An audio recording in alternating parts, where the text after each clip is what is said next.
désir le plus profond de mon cœur est de te ressembler. Je veux te plaire, marcher sur tes pas, car tu es mon seul modèle. Alléluia.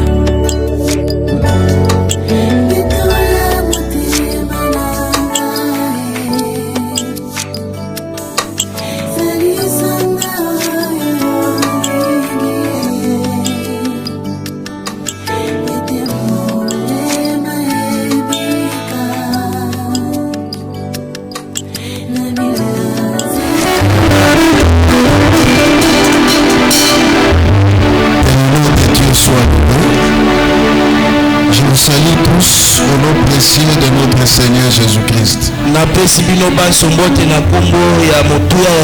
Soyez tous bénis ce matin au nom de Jésus. Amen. Amen. Prenons d'abord nos Bibles. Nous allons faire la lecture. Premièrement dans les livres d'Apocalypse.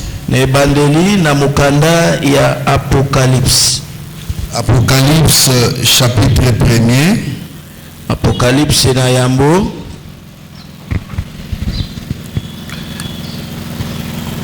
Apocalypse chapitre 1er. On nous lit du 4e au 6e verset.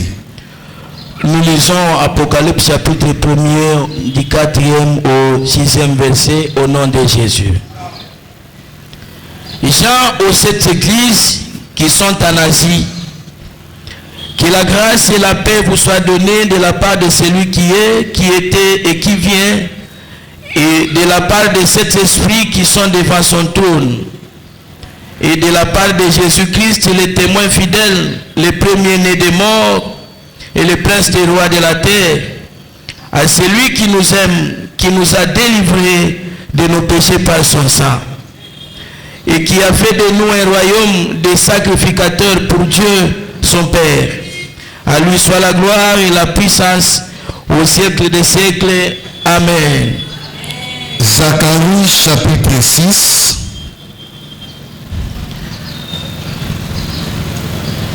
Zacharie chapitre 6. Commence à partir du 5e verset. Nous lisons au nom de Jésus. L'ange me répondit, ce sont les 4 vents des cieux qui sortent du lieu où se tenait devant le Seigneur de toute la terre. Les chevaux noirs attelés à l'un des chars se dirigent vers les pays de septentrion, et les blancs vont après eux. Les tachetés se dirigent vers les pays du midi. Les rouges sortent et demandent à aller parcourir la terre. L'ange leur dit, allez, parcourez la terre, et ils parcoururent la terre. Il m'appela, et il me dit, vois ceux qui se dirigent vers le pays du septentrion, font reposer ma colère sur le pays du septentrion. La parole de l'Éternel me fit adresser en ces mots. Tu recevras les dons des captifs Eldaï, Tobidja et Jedaïja, et tu iras toi-même ces jours-là, tu iras dans la maison de Josias, fils de Sophonie, où ils se sont rendus en arrivant de Babylone. Tu prendras l'argent et de l'or, et tu en feras des couronnes, que tu mettras sur la tête de Josué, fils de Jotsadak, le souverain sacrificateur. Désormais, tu lui diras ainsi parle l'Éternel des armées. Voici un homme dont le nom est germera dans son lieu et bâtira les temples de l'Éternel. Il bâtira les temples de l'Éternel, il portera les insignes de la majesté, il s'assiera et dominera sur son trône. Il sera sacrificateur sur son trône, et une parfaite union régnera entre l'un et l'autre. Les couronnes seront pour Elem, Tobidja et Jedaïja, et pour En, fils de Sophonie, un souvenir dans les temples de l'Éternel. Ceux qui sont éloignés viendront et travailleront au temple de l'Éternel, et vous saurez que l'Éternel des armées m'a envoyé vers vous. Cela arrivera si vous écoutez la voix de l'Éternel, votre Dieu. Dieu bénisse sa parole. On peut acclamer pour la parole du Seigneur. Acclame pour la parole du Seigneur. Nous rendons grâce à Dieu. Il nous a donné la force de se tenir debout devant vous depuis le dimanche. Toute la semaine, en train d'enseigner la parole de Dieu. Il n'y a que Dieu qui peut le faire pour nous. Merci à vous tous aussi qui êtes venus toute la semaine. Nous accompagner à écouter la parole que Dieu a placée à nous.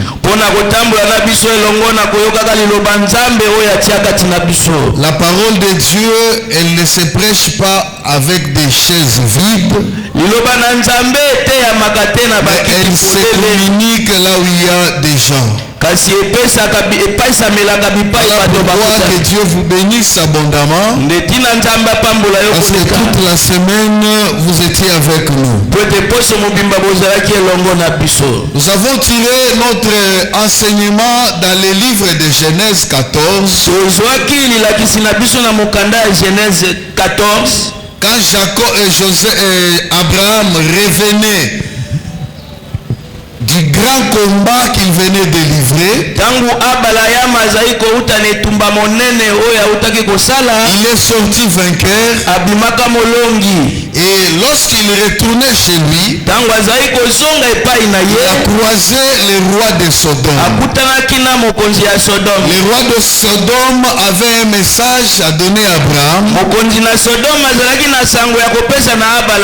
Mais avant qu'il ne parle, il y a un homme qui est venu. Et la Bible nous dit cet homme a apporté à Abraham le pain et le vin. Et ensuite il bénit Abraham. Ce qui a fait que lorsque le roi de Sodome va s'adresser à Abraham en lui disant donne-moi des personnes que tu as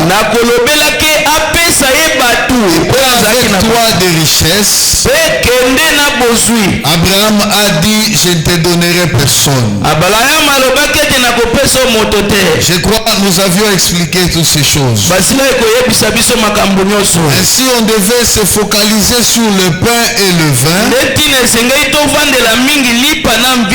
Et en fin de compte on a compris que Jésus est celui qui est venu avec le pain et le vin.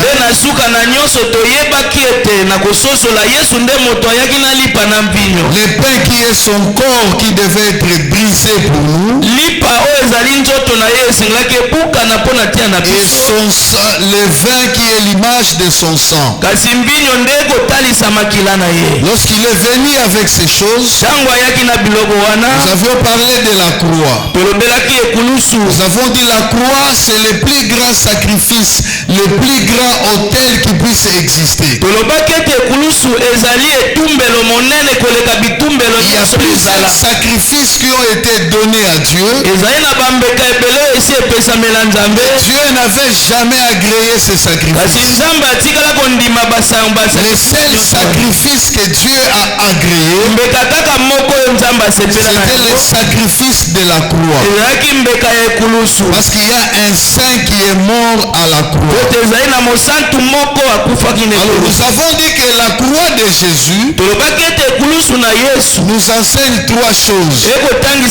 La première chose, il y a les choses que Jésus a fait pour nous à la croix. Il y a des choses qu'il a fait pour nous. Parmi les choses qu'il a fait pour nous, nous avions parlé du rachat. Il nous a racheté. Il nous a apporté la rédemption. Nous étions des esclaves. Il nous a fait quitter la vie d'esclavagisme. Et il nous a introduit dans le royaume de Dieu.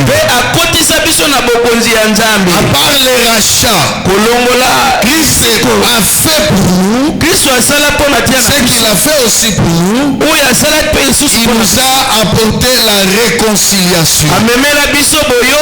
La réconciliation avec Dieu et la réconciliation entre frères.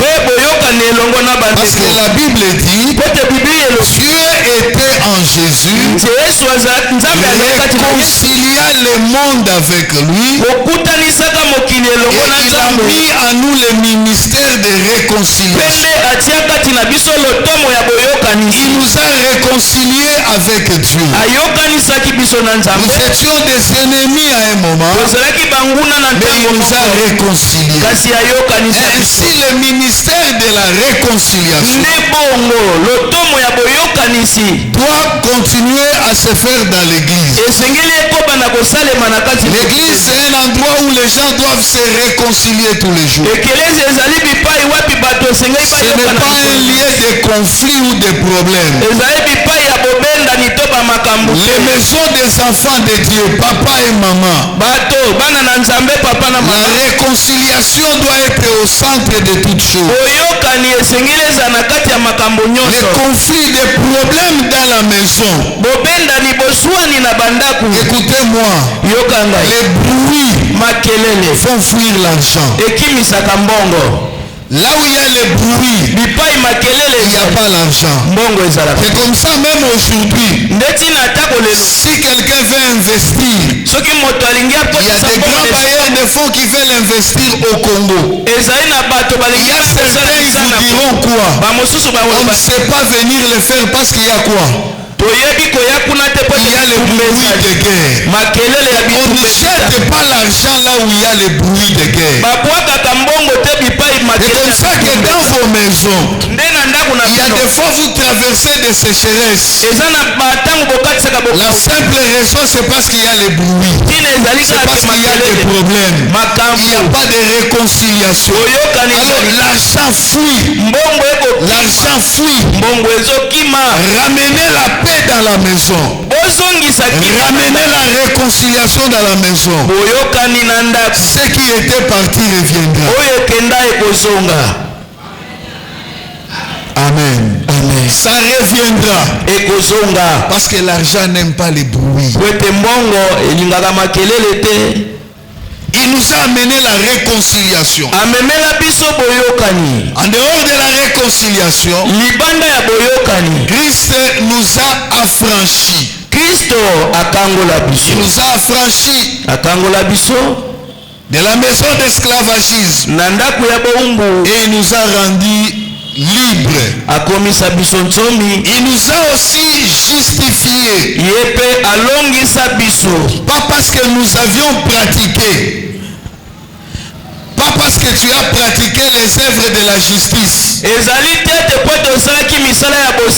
fait les œuvres de la justice. Et pourquoi tu es devenu juste? Mais pas ça la justification.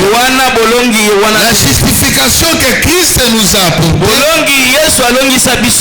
Devant le monde et devant les cieux, nous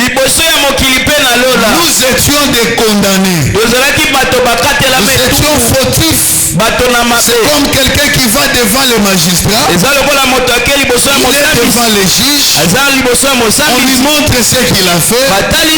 Et après une sentence tombe. Il est condamné 10 ans de prison. Prison à vie.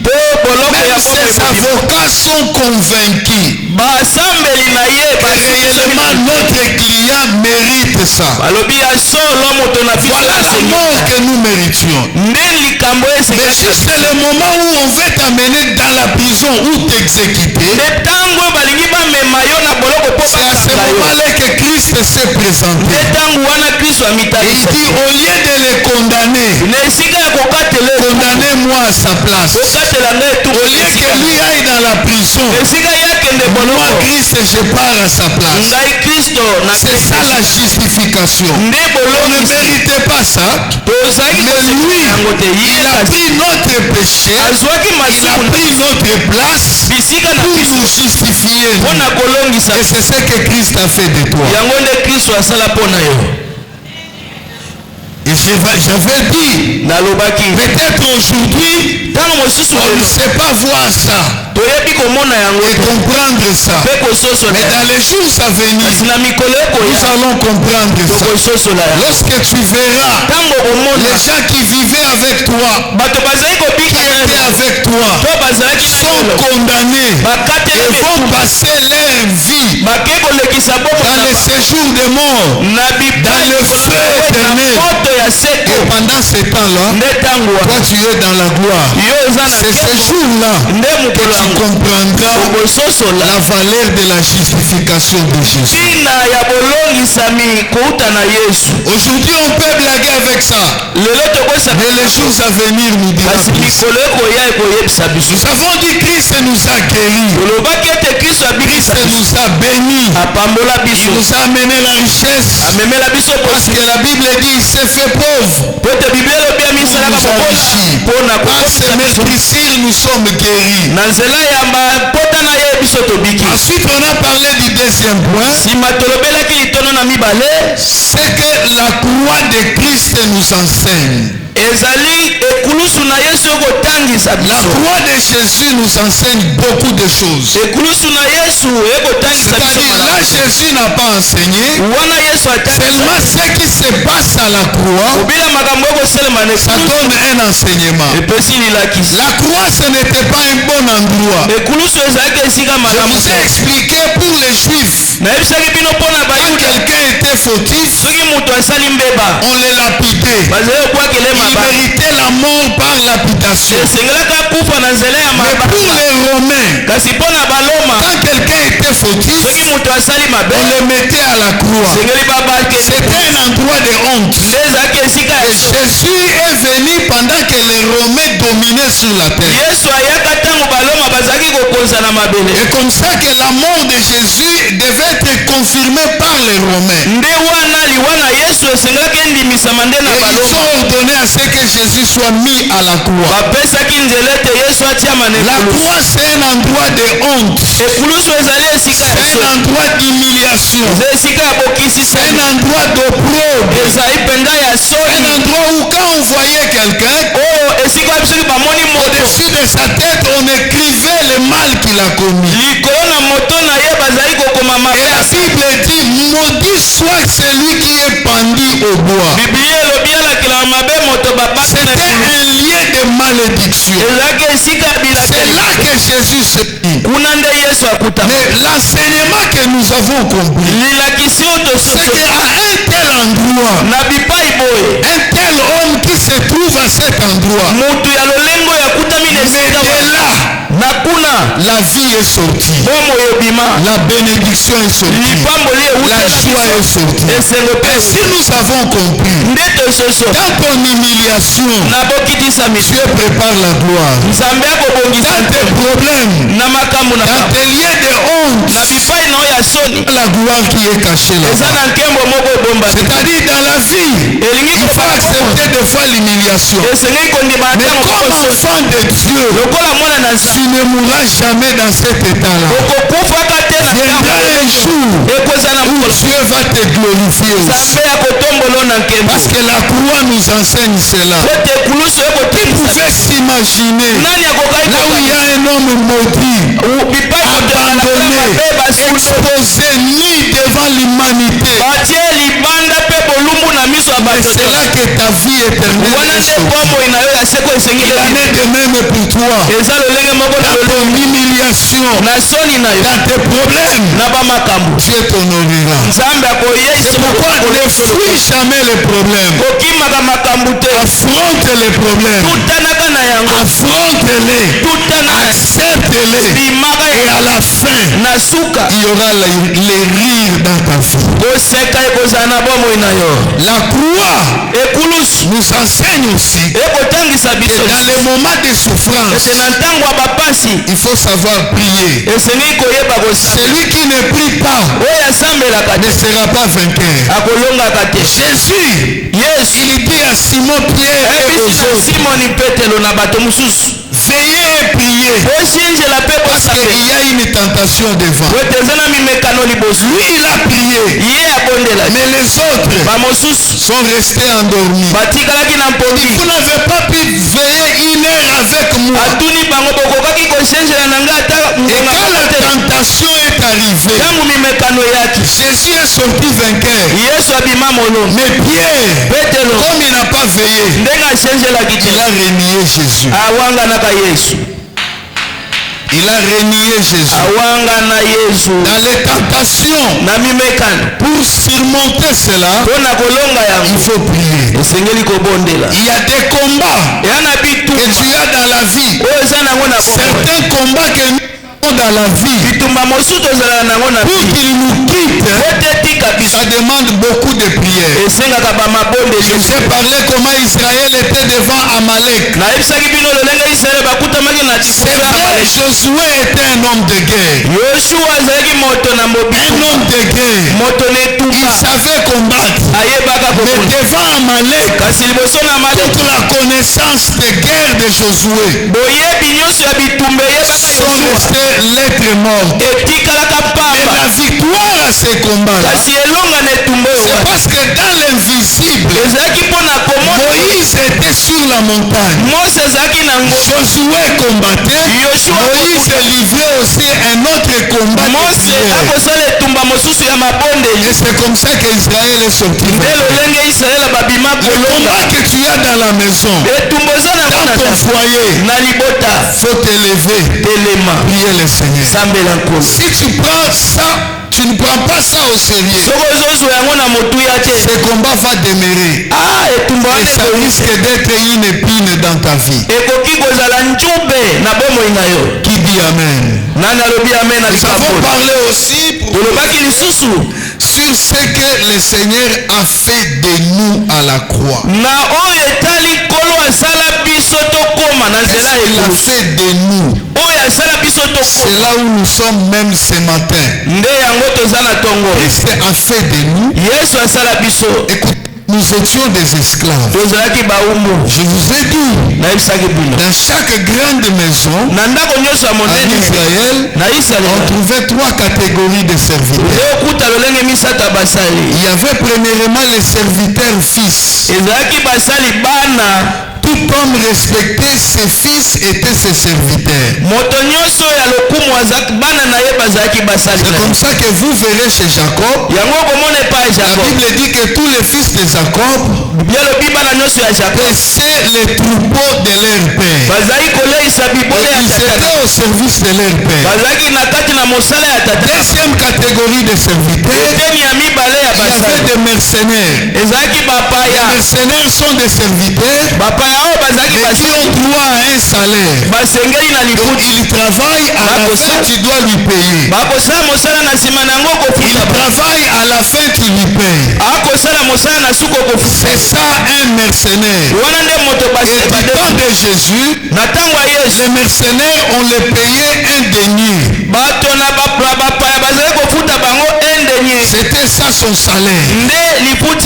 Alors c'est la troisième catégorie de serviteurs sont des serviteurs appelés des esclaves. Esclave n'a pas droit à un salaire. Esclave considéré comme un animal. Il travaille comme un animal. C'est ça un esclave. Et la Bible dit, nous étions des esclaves du péché. C'est-à-dire, nous étions des esclaves de Satan. Nous étions des esclaves de l'ennemi. Mais Jésus à la croix, il nous a fait passer des esclaves en devenant les fils de la maison.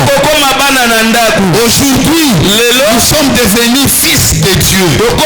enfants de Dieu dans la maison de Dieu. Nous ne sommes plus des esclaves. Nous sommes des hommes libres. Et nous vivons dans la maison du Père. Amen. Amen. Nous sommes de la maison du Père. Nous sommes les fils de Dieu. Alors qu'on était des esclaves.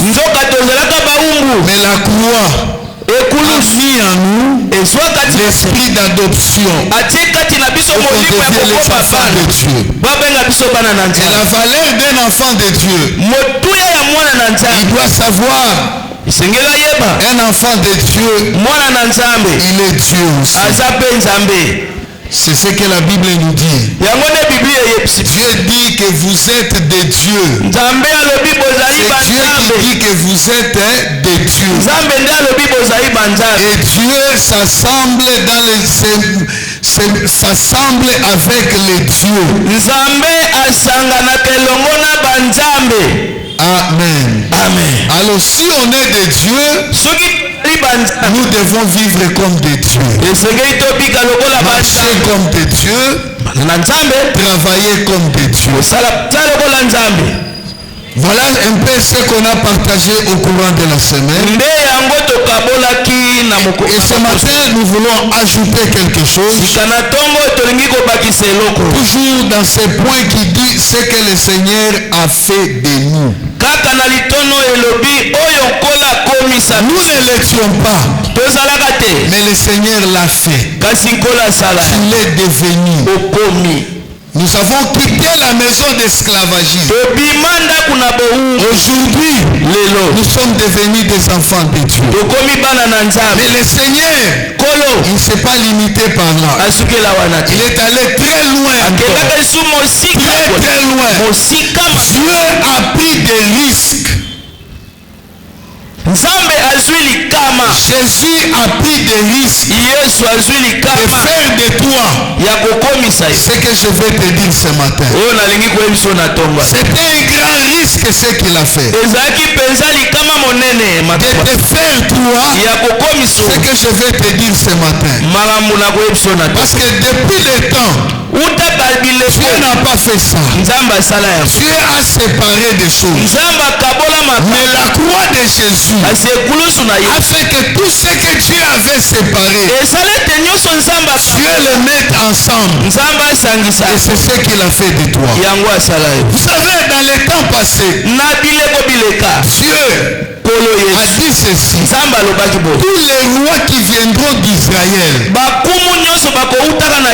doivent sortir d'une seule tribu. Dieu a donné la royauté à une seule tribu. C'était la tribu de Juda. Tous les rois qui devaient venir, ils devaient sortir de là. Ils devaient venir de la tribu de Juda. Sauf Saül, qui était le premier roi, qui n'était pas de la tribu de Juda. Et il y avait une cause pour qu'il soit roi. Et ne pas venir de la tribu de Juda. Parce que quand Israël avait besoin de roi, à ce moment-là, Dieu ne pouvait pas prendre quelqu'un de la maison de Juda. Parce que Juda était encore sous la malédiction. Parce qu'il a dit, il punit la malédiction jusqu'à la 10e génération. Alors leur grand-père qui s'appelait Juda, il a créé l'inceste dans sa maison. Il a sué sa maison. Il fallait attendre jusqu'à la 10e génération. C'est pourquoi quand vous lisez votre Bible, vous verrez que de Juda jusqu'à David, c'est là que la 10e génération est accomplie. Mais quand Israël demande le roi, ils étaient à la 9e génération. C'est comme ça que Dieu ne pouvait pas choisir quelqu'un de la maison d'Israël. Il a pris quelqu'un d'une autre tribu. En dehors de lui, tous les autres devaient sortir de la maison de Juda. Et s'il faut être sacrifié, sacrificateur, il n'y a que les enfants de la tribu de Lévi. Les Lévi qui devaient être des sacrificateurs. Et pas tous les Lévi. Mais il faut être fils d'Aaron.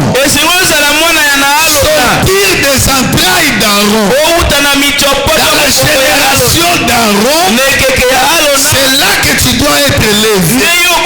Tu dois être sacrificateur. Donc Dieu avait limité des choses. Il n'a pas donné la sacrificature à tout le monde, mais à une seule famille.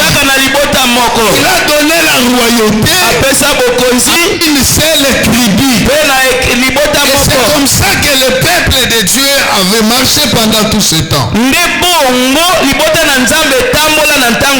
Et écoutez le verset que nous venons de lire dans Apocalypse. Apocalypse est en train d'élever un homme. L'homme qui l'élève, c'est le Seigneur Jésus-Christ. Apocalypse dit ceci. Voici ce que dit le véritable.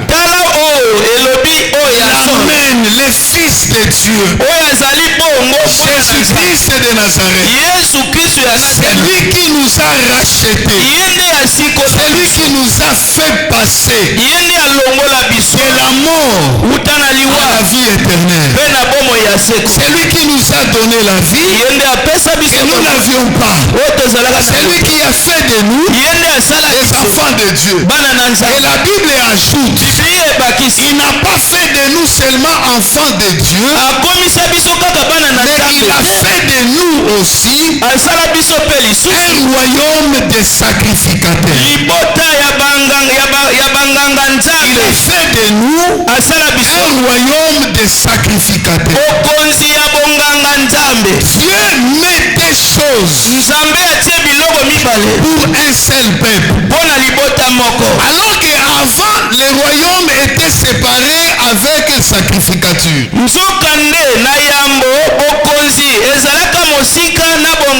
Si tu es roi, tu ne peux pas être sacrificateur. Et si tu es sacrificateur, tu ne peux jamais prétendre avoir la royauté. Ils étaient séparés. Chacun faisait son travail. Mais ici la Bible dit, Dieu a fait de nous, a fait de toi, il a fait de moi un royaume de sacrificateurs.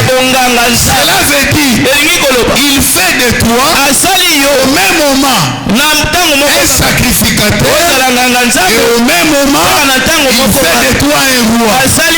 Donc tu es un sacrificateur et tu es aussi un roi. C'est un risque énorme que Dieu a fait. C'est des choses depuis ce temps c'était séparé. Mais l'église c'est ce royaume-là où vous trouvez des rois et vous trouvez des sacrificateurs. Est-ce qu'il y a des sacrificateurs ce matin ici? Est-ce qu'il y a des rois et des reines ce matin ici? Gloire soit rendue à Dieu. Voilà ce que le Seigneur Jésus a fait de nous. Il dit vous êtes un royaume de sacrificateurs.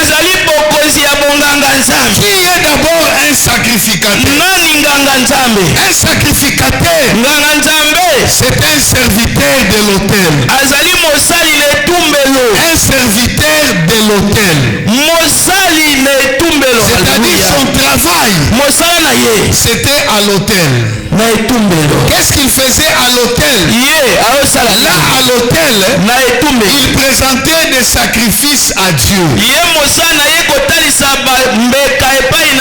en train de présenter les sacrifices.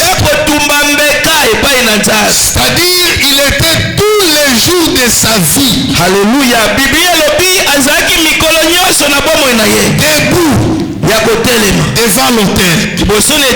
Là à l'autel, ce n'est pas un endroit de joie, mais c'est un endroit de risque. Parce que qu'est-ce qui était à l'autel? l'autel. Donc chaque jour, lui n'avait que l'ami le feu. Il ne voyait que le feu. Il travaillait autour des feux. Mettre des animaux là-bas, mettre l'encens. Dieu même avait dit, vous devez veiller pour que la lampe ne puisse pas s'éteindre. Un sacrificateur ne dormait pas. Il veillait toujours. Il était à l'autel. C'était ça son travail. C'est quelqu'un qui a sacrifié sa volonté pour faire la volonté d'une autre personne. Il s'est privé de certains droits pour faire les droits d'une autre personne. C'est comme ça que vous verrez en Israël, les sacrificateurs, la tribu de Lévi, parmi les 12 tribus, c'est la seule tribu qui n'avait pas d'héritage. Toutes les autres tribus avaient d'héritage. Ils avaient le territoire. Mais la tribu de Lévi n'avait pas de territoire. Pourquoi? Parce que de lui sortent des sacrificateurs, des gens qui ont sacrifié leur droit à Dieu. Même quand il y avait deuil dans la famille, un sacrificateur, pendant que tout le monde peut s'habiller en noir, mais lui, Dieu l'a interdit de faire ces choses. Il ne peut pas pleurer comme tout le monde, parce que lui, il est sacrificateur. Il a sacrifié sa volonté. Il est en train de faire la volonté d'une autre personne. Il est dirigé par la voix d'une autre personne. Et c'était ça la vie d'un sacrificateur. La vie de souffrance, la vie de plaies, la vie de lamentation. Tous les jours devant le feu, c'est là qu'il passait le reste de sa vie. Et nous aussi nous sommes des sacrificateurs. Est-ce que c'est à notre tour d'offrir aussi des sacrifices? S'il le fait comme Israël l'a fait, oui, nous sommes des sacrificateurs. Dieu nous demande d'offrir nos corps comme des sacrifices saints à lui.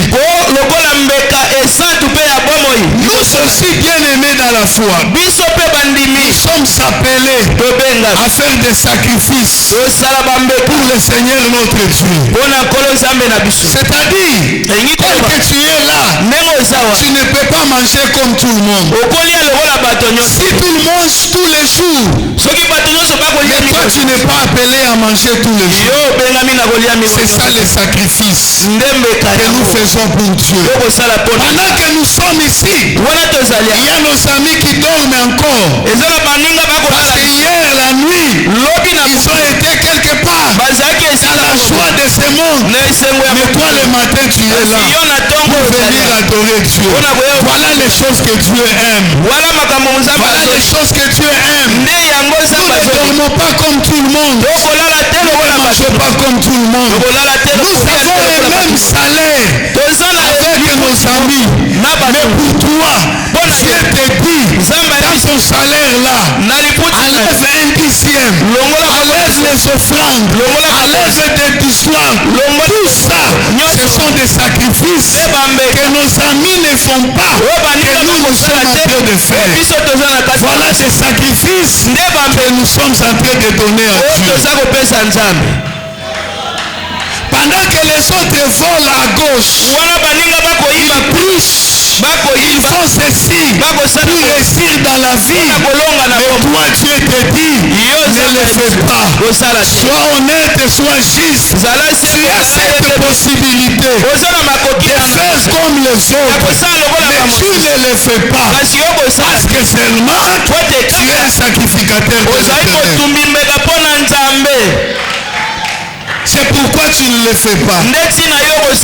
J'ai vu des jeunes filles belles dans l'église. L'homme est venu pour le marier, pour la prendre en mariage. mariage, elle lui donne une condition. Pour que je te marie, je dois d'abord rester avec toi. Mais la fille dit, je ne le ferai jamais. Mais une autre fille, elle a accepté. Et l'homme l'a mariée. Voilà des sacrifices que Dieu aime. Dieu aime que nous puissions l'honorer et d'honorer des choses de ce monde. Quand tu le fais, je sais que tous les jours, aujourd'hui, dans la ville de Kinshasa comme on est là, tout le monde est à la mode. Les gens portent des habits terribles. Les gens marchent sur la rue, ils sont presque nus. Et je sais que les hommes de Dieu, ils donnent jour et nuit pour dire à nos jeunes filles, ce n'est pas vous habiller comme ça. Le monde te pousse de le faire. Mais tu ne le fais pas. C'est ça les sacrifices que nous présentons à Dieu. C'est ça les sacrifices que nous donnons à Dieu. Je t'encourage ce matin de demeurer toujours sacrificateur. De ne pas faire ta volonté, mais de faire la volonté de Dieu. Même si cela est dit, mais fais-le. Parce que tu veux honorer Dieu. J'ai vu des femmes qui étaient mariées. Deuxième bureau. Mais ils avaient une bonne vie. Ils savaient tout dans la maison. Mais un jour, elles ont écouté l'évangile. Elles ont décidé d'abandonner tout et de retourner aller vivre dans la maison de leur père. Par la honte. Et elle a accepté ça. Elle veut être sacrificateur de Dieu. Voilà ce que le Seigneur nous demande. Voilà ce que la vie nous demande. Il y a les gens qui nous offensent. Les gens qui te font du mal. Ils t'oppriment toi. Mais Dieu te demande toi d'aller vers eux et demande-leur pardon.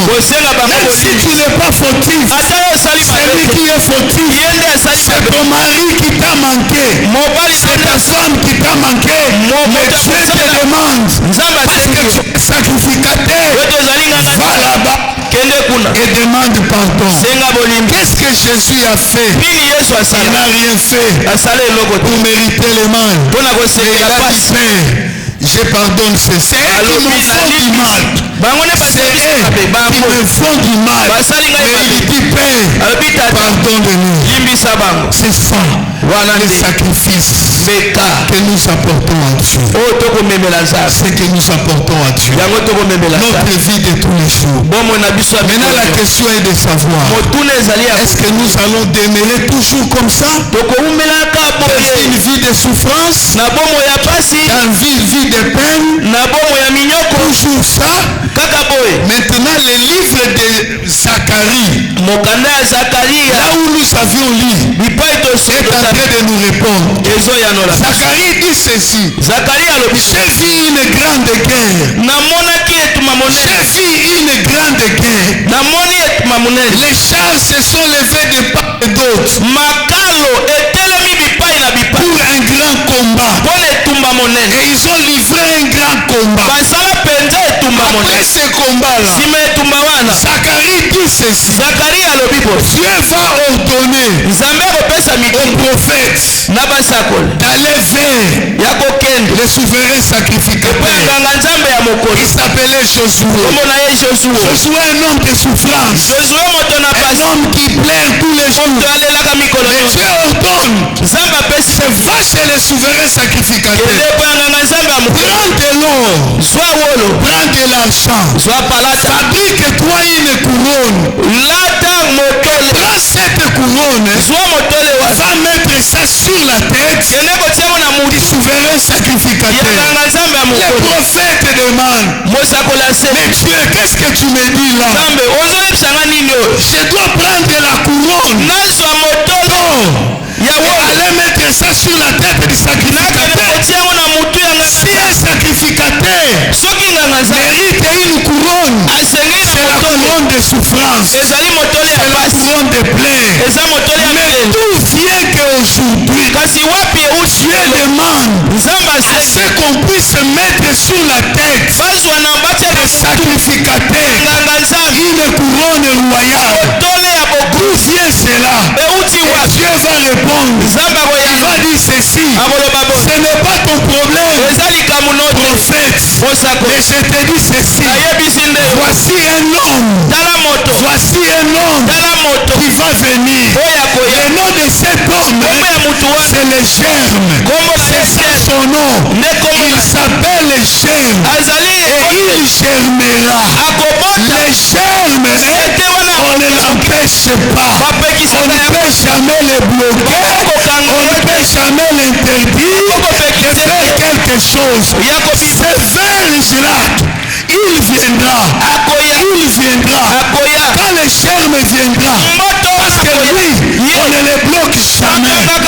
Vous pouvez lui jeter dans le désert et il germera toujours. Vous pouvez le jeter à la croix. Vous croyez qu'à la croix, vous avez fini avec lui. Mais de la croix, il sortira vivant. Il sortira vivant. Il dit, voici le germe. Un homme dont le nom s'appelle germe. Il va venir. Quand il viendra, les sacrificateurs porteront des couronnes. Ça ne dépendra pas d'eux. Mais ça dépendra de cet homme qui est venu. C'est à cause de lui que les sacrificateurs porteront des couronnes. Les germes, parce que le germe est venu. Comme le germe est venu, il y a changement de choses. Je prophétise ce matin sur toi. Parce que le germe est venu, les choses doivent changer. La saison doit changer. Tu resteras sacrificateur, mais on mettra sur toi la couronne royale. Tu resteras sacrificateur, mais tu resteras toujours. C'est-à-dire au même moment, tu seras roi. Au même moment, tu seras sacrificateur. Les deux choses marcheront ensemble. Pourquoi? Parce qu'il y a un homme qui est venu, qui s'appelle le germe. Si lui il est germe, qui germera dans le désert. Toi aussi, enfant de Dieu, tu es aussi un germe. Même si on te jette partout, toi aussi tu germeras. Même si tout le monde te haït, mais il y aura des gens qui t'aimeront et tu prospéreras. Tu avanceras parce que tu es aussi. Si lui il est germe, toi aussi tu l'es. Parce que la Bible dit tel qu'il est, tel que nous aussi nous le sommes aussi. Si lui il est germe, on ne peut pas le bloquer. Toi aussi, personne ne te bloquera. Personne ne t'arrêtera. Personne ne te combattra. Dieu te combattra. Mais dans chaque combat, comme lui il est sorti vainqueur, toi aussi comme germe, tu sortiras aussi vainqueur. Tu sortiras aussi vainqueur. Parce que tu es aussi un germe. Tu germeras en ton temps. Bien-aimé, apporter des sacrifices toujours à Dieu. Les sacrifices prépare ton. Alléluia. J'ai dit ton sacrifice prépare ton trône. Et les gens oublieront le temps de souffrance. Mais les gens verront seulement ta gloire. Que ce temps-là arrive dans ta vie. Les gens verront seulement ta gloire. Mais ils ne verront plus ta souffrance. C'est ce que Apocalypse 5 nous dit. Apocalypse 5 dit ceci. Jean dit, j'ai regardé, j'ai entendu une voix qui criait, qui disait, qui est digne d'ouvrir les sceaux et de rompre les sceaux. On a dit, il n'y a personne qui était digne dans les cieux, sur la terre et sous la terre, personne n'était prêt à accepter cela. Mais Jean dit ceci: quand j'ai commencé à pleurer, j'ai entendu une voix qui me disait: Jean, ne pleure pas, ne pleure pas. Voici les lions de la tribu de Juda a vaincu. Voici les lions de la tribu de Juda a vaincu. Le lion, c'est celui qui est présenté, c'est lui la royauté. Mais Jean, comme prophète, on lui a dit: voici le lion qui a triomphé. Mais Jean, lui, quand il a tourné les regards pour voir là où on lui parle du lion, il a regardé, mais Jean n'a pas vu le lion. Il a regardé où est le lion, mais Jean n'a pas vu le lion. Mais la Bible dit, qu'est-ce que Jean a vu? Jean a vu un agneau immolé. On dit les lions de la tribu, mais quand lui regarde, il n'y a pas le lion. Il voit quoi? Il voit l'agneau. Cela veut dire l'agneau s'est sacrifié. C'est l'agneau qui s'est sacrifié, mais pour que le lion soit glorifié. L'agneau s'est sacrifié. L'agneau a donné sa vie. L'agneau est mort. Mais la gloire n'est pas partie à l'agneau. La gloire est partie où? La gloire est partie au lion. Mais elle est lion. Et l'agneau, c'est une seule personne. C'est le Seigneur Jésus-Christ. C'est pour te dire ceci. C'est pour te dire, il n'y a que tes sacrifices. Il n'y a que tes sacrifices qui t'amèneront au trône. Des sacrifices qui te feront asseoir sur ton trône. C'est comme ça qu'on dit, il est sacrificateur mais assis sur le trône. Comment un sacrificateur peut s'asseoir sur le trône? Parce qu'il est lui-même l'agneau. Alléluia. Il est lui-même le roi. Ne te laisse pas de faire des sacrifices à Dieu. Ne te laisse pas de le faire. Jour et nuit. C'est le royaume que c'est ta royauté que tu es en train de tracer. C'est ta royauté que tu traces. Souffrir pour Dieu t'amène au trône. Tu vas vivre de grandes choses.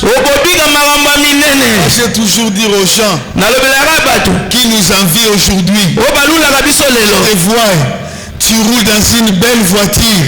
Moi j'ai dit, moi que tu vois là, j'ai fait des kilomètres à pied annoncer l'évangile de Dieu. Laissez Dieu nous donner aussi des véhicules de gloire. Laissez Dieu nous élever aussi. Laissez Dieu nous élever aussi. Moi je suis allé prêcher l'évangile là où mon interprète ici est sorti. Il était encore trop petit. Moi j'ai prêché l'évangile, on a bâti une église. C'est pourquoi il est même converti. Il faut qu'il me donne une offrande. Alléluia. Vraiment, il faut qu'il me donne l'offrande.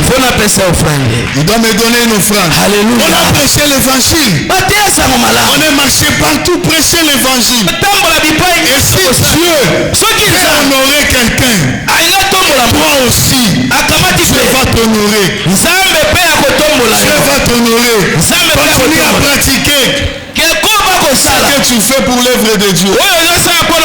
Cet homme qui est assis derrière ici, ce grand procureur que vous voyez là-bas, nous avons marché à pied avec lui. Nous sommes montés dans des camions comme ça, trop jeunes. Trop jeunes. Amen. 20 ans, allez prêcher l'évangile.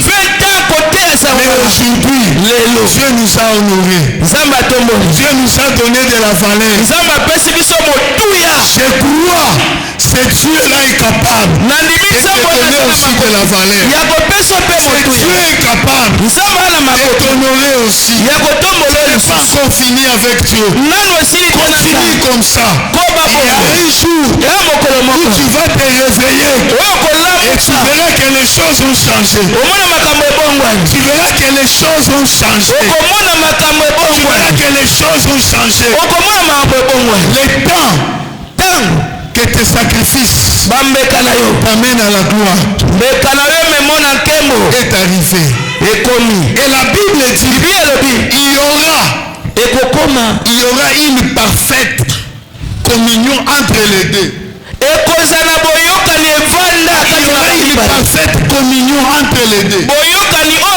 Entre être sacrificateur et être roi. Il y aura une parfaite union. C'est-à-dire quoi? C'est-à-dire je continuerai à être sacrificateur. Je porte mes sacrifices. Et au même moment, je suis en train de trouver grâce devant Dieu. Je suis en train de vivre le bonheur de Dieu.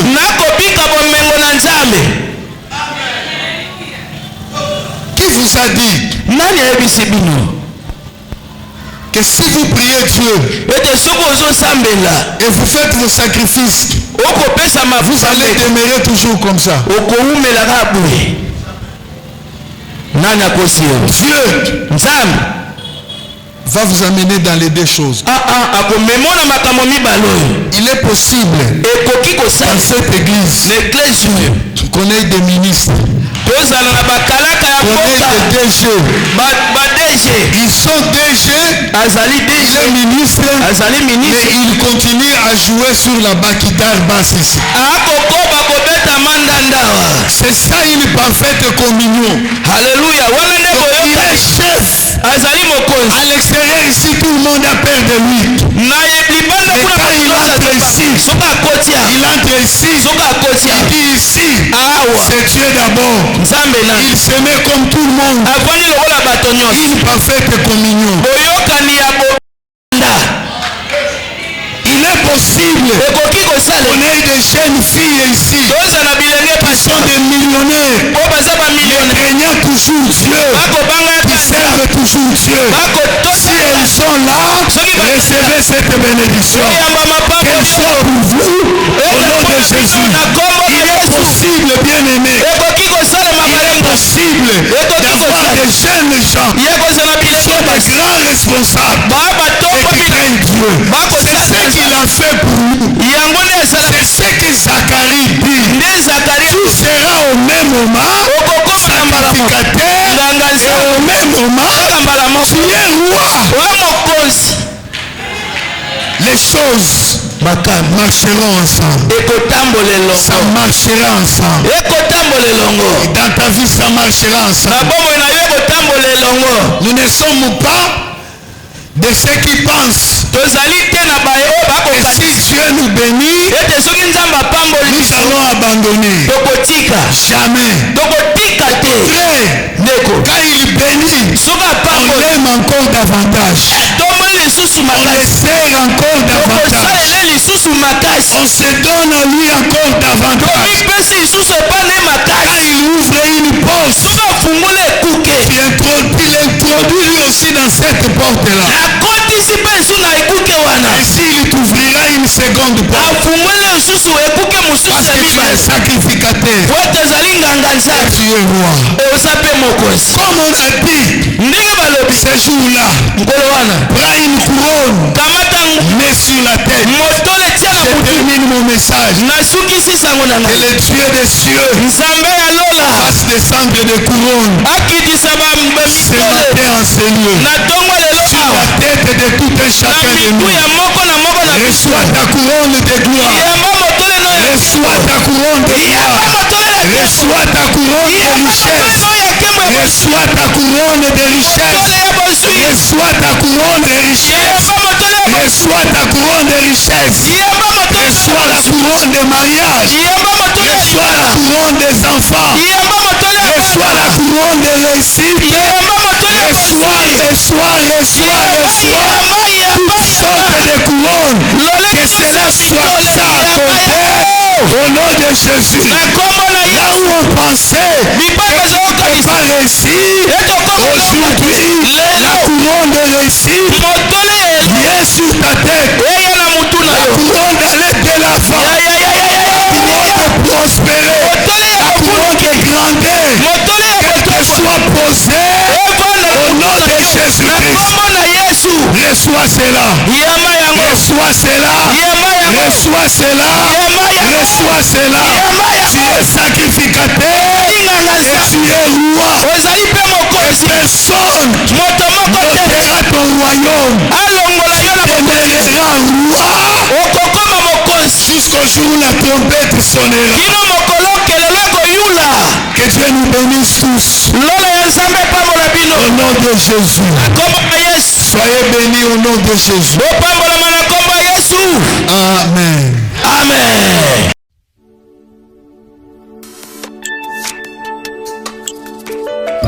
Seigneur, le désir le plus profond de mon cœur est de te ressembler.